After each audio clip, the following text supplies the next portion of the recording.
OK ခုတစ်ခါကျွန်တော်တို့ဒီ robot ကိုရွှေ့လို့ရအောင်လုပ်ကြည့်မယ်ရွှေ့လို့ရအောင်အစင်တစ်လုပ်ပေးထားတဲ့ကောင်က join state publisher ပေါ့နော်အဲ့တော့ join state publisher ကအခုဘာမှမရှိဘူးဖြစ်နေကျွန်တော်ပြန်ပိတ်လိုက်မယ်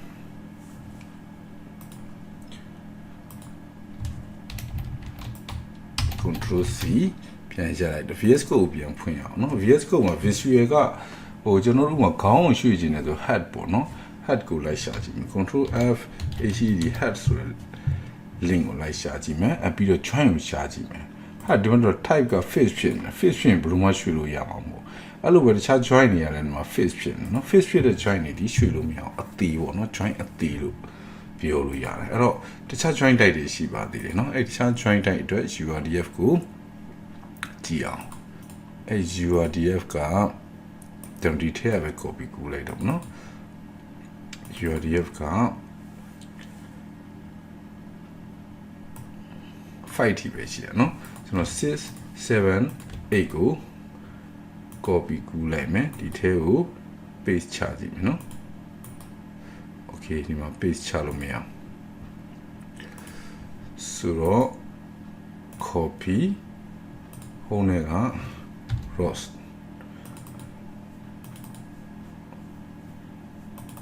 source ထဲက my report URDF ပေါ့နော်ဒါဆိုရင်တော့အကုန်လုံး copy ကူးပြီးတော့ခဏခဏကူးစရာမလိုတော့ဟုတ်ပြီဒါဆို flexible ကိုကြည့်အောင် flexible မှာဆိုလို့ရှိရင်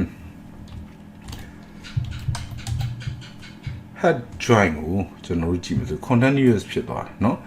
continuous သဘောကဘာလဲဆိုတော့သူက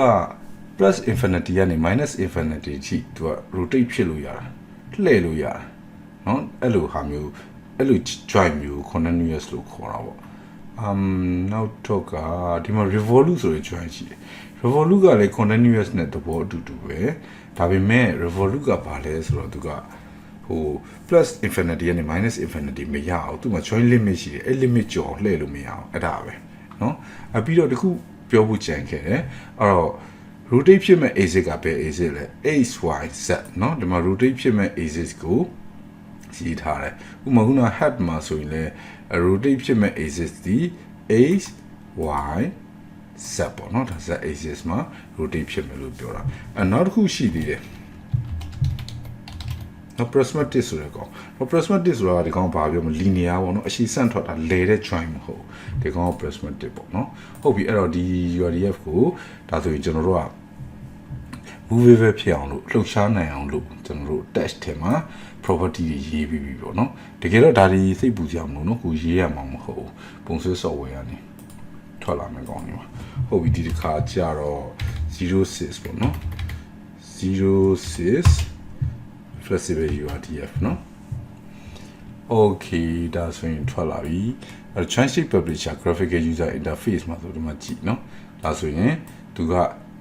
လှုပ်ရှားလို့ရတဲ့ join တွေရှိနေတာမို့လို့အဲ့ကောင်တွေကို detect ကြပြီးတော့ဒီမှာပေါ်လာပြီเนาะအဲ့တော့ right wheel join နဲ့ရွှေ့ကြည့်အောင် right wheel join right back wheel join မထူးသေးဘူး left gripper extension okay gripper ရပြီเนาะ gripper linear left gripper join okay right gripper join เนาะ okay ရပြီနောက် wheel join နေရတော့မတော်ဘူးပေါ့เนาะမတော်ဆိုစုံသွားမှဖြစ်မှာမလို့ဖြစ်ပါလိမ့်မယ်เนาะဒါဆို linear ဒီကောင် prismatic ကဒီကောင်မယ် prismatic ကဒီကောင်မယ် gripper เนาะ randomize center အောက်မှာရှိအောင်မယ် head join ကြည့်အောင်เนาะဟုတ်ပြီဒီကောင်ဒီ continuous ပဲเนาะဒီကောင်ခုနက continuous ဆိုကောင်ဒီကောင်ဟုတ်ပြီဒါဆိုရင်ကျွန်တော်တို့ရဲ့ URDF link ကဒီ office ပေါ်မှာလှုပ်ရှားလို့ရှာနိုင်တဲ့ကောင်ဖြစ်သွားပါပြီနောက်တစ်ခုကတော့ကျွန်တော်တို့ဒါ physics URDF ပေါ့เนาะ physics URDF မှာဘာတွေပါလဲဆိုတော့ physics ဆိုင်ရာအချက်လက်ဘယ်လိုကောင်းနေလဲဆိုတော့ collection လို့ဟာမျိုးเนาะဟောဒီမှာ collection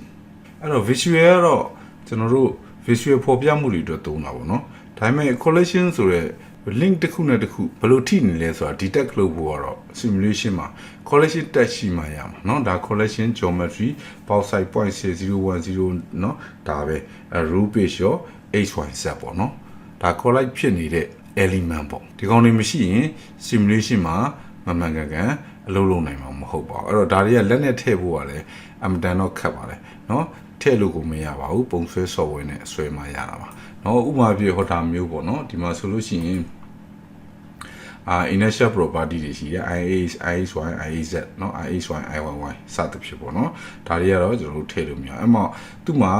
friction coefficient တို့ stiffness တို့เนาะ dampening တို့เนาะဒီ coefficient တွေလည်းရှိသေးတယ်အဲ့တော့ friction ဆိုတာဒါဘယ်လိုဖို့ထိုက်နေလဲပေါ့เนาะပြီးတော့ damping unit ပေါ့เนาะဒီကောင်တွေလည်းရှိပါတယ်အဲ့ဒါအပြင်တခြား test တွေလည်းရှိတယ်ဘယ်လိုကောင်မျိုးတွေလဲဆိုတော့ဒါ Avis မှာကျွန်တော်တို့ကအသုံးပြုနေတာ gazebo အတွက် special test တွေလည်းရှိသေးတယ် gazebo ဆိုတော့ robot simulation ပေါ့เนาะsimulation အတွက်တည်တံ့ XML URDF test တွေရှိပါသေးတယ်เนาะဒါတွေကတော့ဒီ tutorial မှာမပါဘူးတဲ့အခုလောက်ဆိုရင်တော့ကျွန်တော်တို့ Avis ထဲကို URDF ကိုဆွဲပြီးထည့်တဲ့သဘောတရားအကြမ်းမြင်ကိုနားလည်ပြီးထင်ပါတယ်เนาะဒီ URDF file ကိုတော့မိတ်ဆွေတို့လက်တွေ့